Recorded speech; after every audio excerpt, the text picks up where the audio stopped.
NATO finally admits that F16 may not be as helpful to Ukraine. We also have Ledger persisting in pushing the recovery service. Headlines such as these and a few more are the things we're going to be discussing on the video of today. If you'd like to know more, please continue watching this video.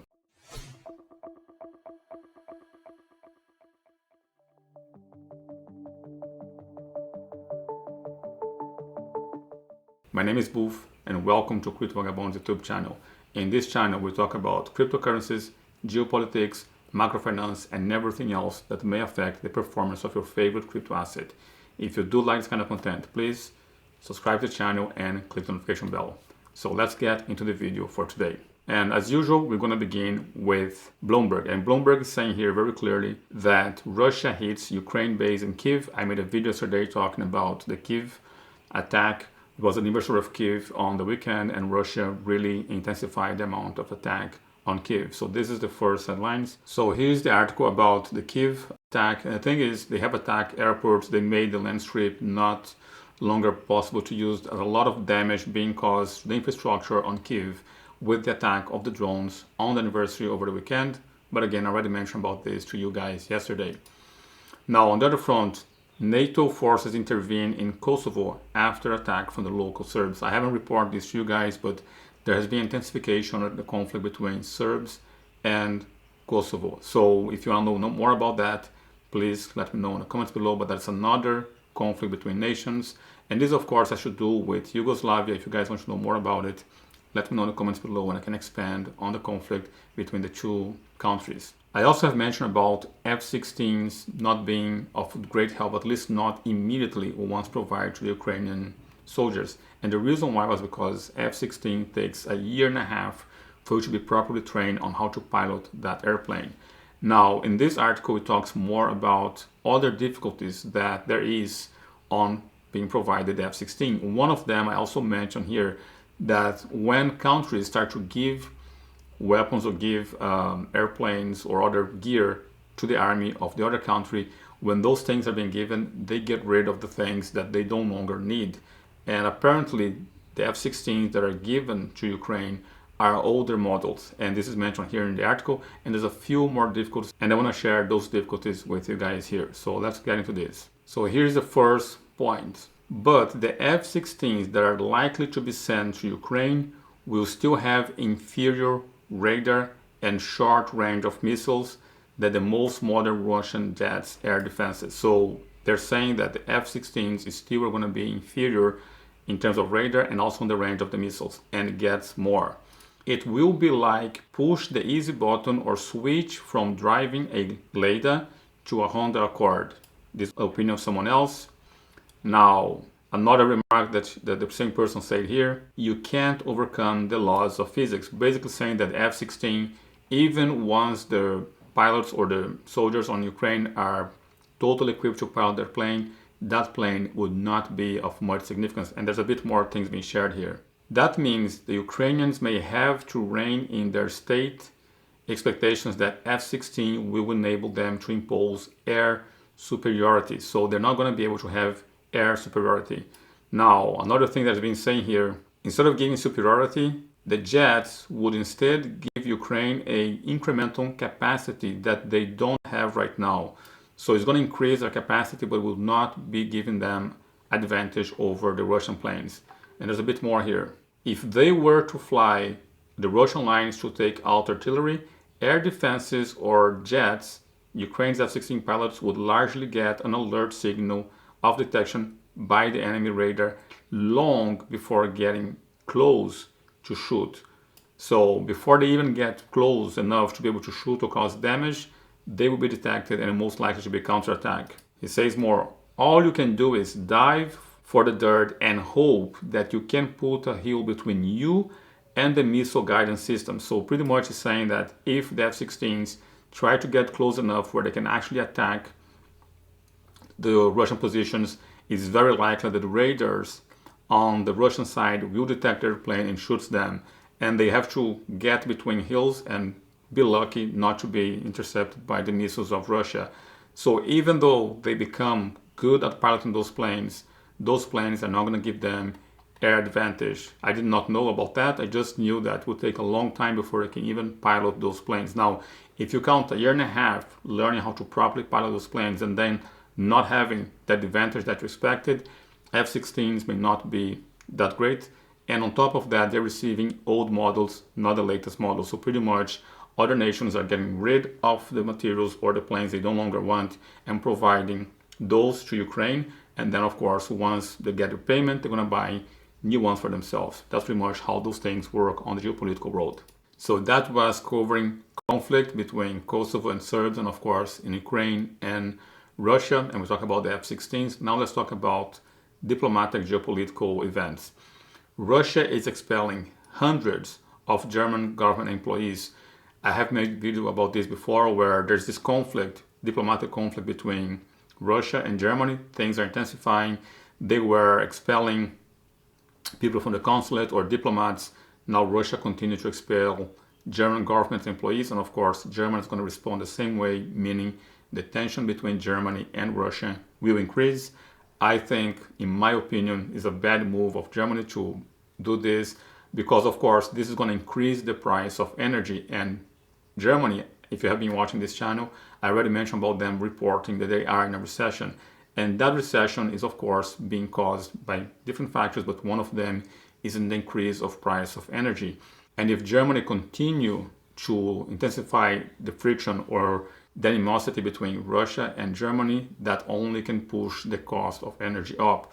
Of course, that's one factor. The other factor, of course, is Germany has not yet reversed from ESG. So Germany going towards ESG is intensifying that problem, picking up a fight with Russia and no longer being able to receive cheap energy commodity from Russia will intensify this problem even more. So now that we talk about Russia, let's talk about China. China and Japan relations continue to intensify and the friction continue to increase. And of course, there's a lot of events on the G7 meeting that contribute to that. One of them, of course, is the dispute between the microchip technology. However, yesterday I made a video where Biden is calling, or at least intends to call Xi Jinping to try to diminish those tensions. So I hope that that call diminishes this increased tension between Japan and China, because mostly it's been caused by, of course, the microchip war. And you can see here, China lodged a diplomatic complaint with Japan last week after Prime Minister Fumio Kishida hosted a G7 summit in which the group of wealthy democracies vowed to foster resilience to economic coercion from China. Japan is also set to expand restrictions on export of some leading-edge chip technology. And of course, that doesn't do well for the relationship. I hope they're going to come to an agreement. I hope the tensions start to diminish because there's a lot of tensions happening in the world. There's a lot of friction happening between different nations. I would be really happy to see some of the tensions diminishing. And I hope the call of Biden, Xi Jinping, will help with that. Since we're talking about microchip, the world's most valuable chip maker, Nvidia, unveils more AI products after 184 billion rally. So for those who like the traditional investment, Nvidia is making microchips that enhance or is more suitable for the AI technology. And of course, the shares from that company, I think, has gone up about 20% just this year when most of the world is in a recession. So Nvidia is moving towards supercomputers or microchips that will enable or be more suitable for AI. And I think that's good news. And I think the company is going to continue to grow in terms of value the more they get involved with the AI. So since we already talked about macrofinance, geopolitics, some conflict, and of course now talking about technology, let's see what Bloomberg has to say in terms of crypto. And of course, Bloomberg's talking about what we discussed on the video of yesterday, which is with the possible approval of the ceiling going up, the market reads that as a very positive and the price of BTC continues to go up. I honestly think it's a bit premature.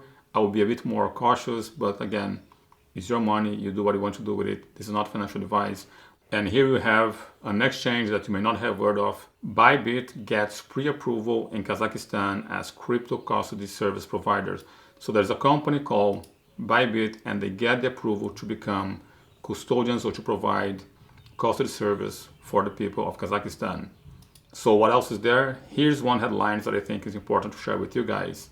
Bali governors issues warning to tourists using crypto. Pretty much trading is okay. they allow trading to occur, but what the government does not want to see is payment. He insists that the only legal tender, the only instrument for payment that is accepted is the local currency rupiah. And we can see here, on May 28th, the government-owned news agency Antara reported that Bali Governor Wayan Koshar hosted a press conference in the same day and said tourists who use crypto as means of payments will be dealt with firmly. I was in Bali before twice, and I decided never to go back to Bali because I did have a problem with the police. It was a very minor thing. I was not wearing a helmet on my scooter, and I felt very intimidated by the police. So if the governor is promising to deal with this firmly, if I was in Bali, I would just refrain myself from using crypto as a form of payment and stick with the currency, the local currency. And it's just a few places in Ubud. However, if you are a tourist and you are coming to Bali, maybe you don't even want to let people know that you are into crypto. The government is not enjoying this, and the police in Bali, they do have the capacity to go a bit too far. I'll just put it like that. I don't want to get in trouble, so that's all I will say here. And finally, we get to the headlines on Ledger. Ledger CEO says that crypto key recovery service makes self-custody easier. And yes, I agree with him. Easier, but at what cost? I already have made videos about this. There's another video which is already on the hands of our editor, and it's going to be coming to let you guys know about this. Now, he says here, Ledger mission is and always will be to provide our users with the right tools to own their digital value securely. One thing you need to understand is if you use the recovery service, whenever that comes, you will not be the only owner of your seed phrase, which means someone else can collude among themselves and get your assets without you. Also, their database may get hacked, as I already mentioned, and if a hacker gets that database hacked, doesn't have to get your seed phrase, it may get just to your biometrics, and he can use AI and deepfake to pretend to be you or to revalidate a check of the identity as being you and get your funds. I'm not endorsing this. I think it's very dangerous and I wouldn't recommend. I'm not going to read the whole article. I just think it is a mistake. I already mentioned on my video, which is on the hands of editor, what I believe should be the right way to do this. I would refrain myself from getting a ledger. Now, one thing that is good about this article, they're talking about, they have decided to accelerate their open sourcing roadmap. And my criticism has been, since the beginning with Ledger, the fact that they are not open source. It seems like they are now pushing to the open source before they can push this new product. I think it's very good that they are pushing to become open source, but I still don't think they're doing this correctly. I do believe there's a need for such product. I just don't agree with the way that they're delivering. And here we have Nvidia introducing AI supercomputer to create a ChatGPT successor. I believe ChatGPT needs competition. I am not fully happy and satisfied with the service. I think there's too much bias and too much political correctness, at least in my view on this. So I wonder what kind of ChatGPT or what kind of chat AI Nvidia is going to bring. I think this is a very good move. I believe the company is going to be doing well. Again, they produce microchips, as I already mentioned to you guys, and now they're not only producing the hardware, but it seems like they're very invested on the software as well. And with this, we come towards the moment of wrapping up this video. And now my questions are to you. What are your thoughts about Nvidia trying to create a competitor to the ChatGPT? Also, how do you view the F16s on Ukraine? What are your thoughts? You think the assessment from Bloomberg is wrong, or you believe it's really going to give an edge to Ukraine?